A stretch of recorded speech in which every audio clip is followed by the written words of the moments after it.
তারপরে বাবু এই কলিহত জগতে জীবীকে পান করিয়েছে। তাহলে আমরা জানতে পারলাম কি এই নাম ছিল কোথায়? গোলকে। গোলকের প্রেম ধনে মহামন্ত্র হরিনাম।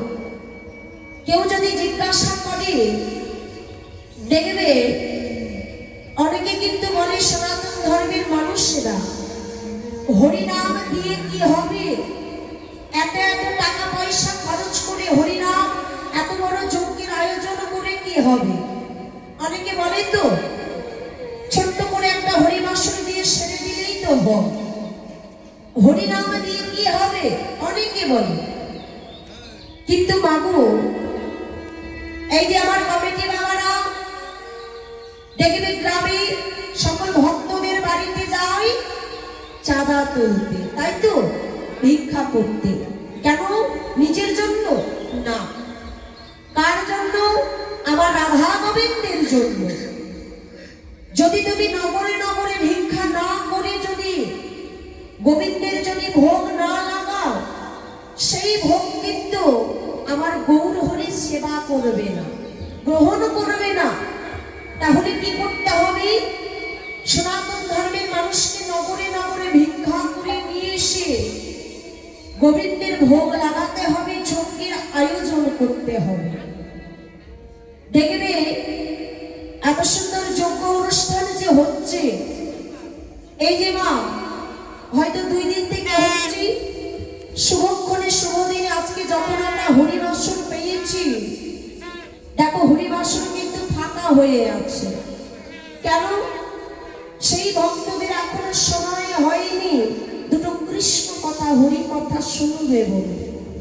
মাগো সারা জনম আমরা সংসারের জন্য করে গেলাম, এই যে আমরা 1 বছর পরে 3টে দিন কি 4টে দিন আমরা পেয়েছি, যদি আমরা সময় দিতে না পারি তাহলে মাগো আমাদের এই জন্মটা বৃথা হয়ে যাবে। মনুষ্য বলে জন্ম নেওয়াও আমাদের বৃথা হয়ে যাবে।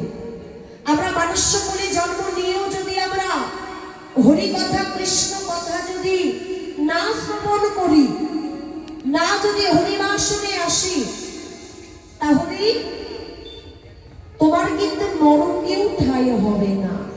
স্বর্গে তো দূরে থাক, নরকেও ঠাঁই হবে না।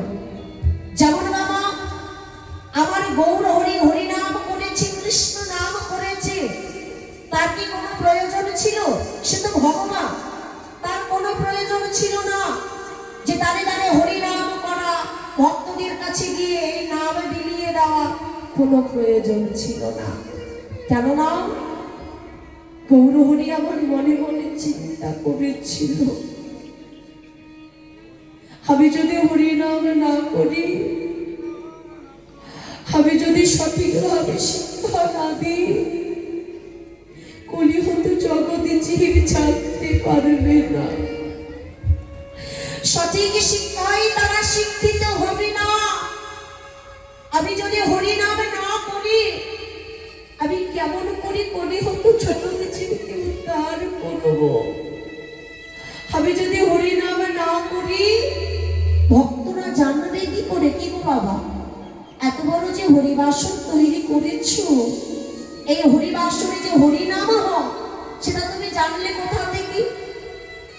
কি গো, আমার বাবা কি তোমার বাবা জানিয়ে যায়নি? জানিয়েছে কি?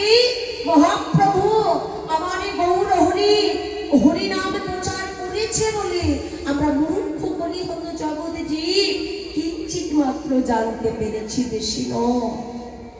তাহলে আমার বাবা তার বাবা বাবার বাবা পরস্পর যেন এই যে ধর্ম প্রচার হয়ে আসছে, তারপরে আমরা জানতে পেরেছি। তাহলে বাবা আমার গৌর হরি বলেছি, আপনি আচারি ধর্ম জীবিকে শেখায়, নিজে না আচারিলে ধর্ম জীবিকে শেখানো না যায়। আমরা যদি আমার গৌর হরি যদি আচারণীয় ঠিকঠাক ভাবে পালন না করতো, আমরা কি জানতে পারতাম? দেখবি আমার মহাপ্রভুর কণ্ঠে দেখবে তুলসীর মালা, ললাটে দেখবে তিলক সেবা, তার তো কোনো প্রয়োজন ছিল না। আমি আচার নিয়ম পালন করেছি বলে আজ আমরা দেখো তুলসীর মালা ধারণ করেছি, ললাটে তিলক সেবা করেছি। কি গো বাবা, আমি যদি আচার নিয়ম ঠিকঠাক না করি আমার কাছ থেকে তুমি শিক্ষা নেবে? কোনো শিক্ষা নেবে না। তাহলে নিজেকে আগে আচার নিয়ম পালন করতে হবে, আগে নিজেকে ঠিক করতে হবে, তবেই তো এই আচার নিয়ম ধর্মটাকে সবাই পালন করবে। তাহলে বাবা আবার গৌর হরি আসলো, কিন্তু আমরা ভজন সাধন করলাম না। 84 লক্ষ জনে ভ্রমণ করে পেলাম সাধের মানব জন। দেখবি সেই মানুষগুলি জন্ম পেয়ে আমরা ভজন সাধন করলাম না। তাহলে ভজন সাধন করতে হবে আমার গৌর হরি। তাই কি বলছি, বলে ভজনিতা ভজনিতা